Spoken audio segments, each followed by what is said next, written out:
আজ বুঝলাম আসল সম্পদ হল ঈমান ও সন্তুষ্টি। এক দেশে একজন ন্যায়পরায়ণ বাদশা ছিল। আজ আমি মানুষের অবস্থা দেখতে বের হলাম। আলহামদুলিল্লাহ, আমি যা পাই তাতেই খুশি। তুমি এত কষ্ট করো, তবুও কি তুমি সুখী? আলহামদুলিল্লাহ, আমি খুব সুখী।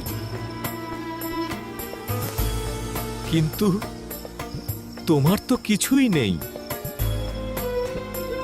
যার অন্তরে আল্লাহ আছেন সে কখনো গরিব না।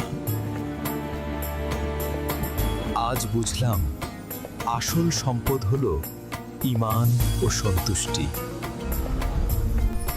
খুব কষ্ট লাগে, কারণ আপনারা ভিটাতে লাইক, কমেন্ট, সাবস্ক্রাইব করেন।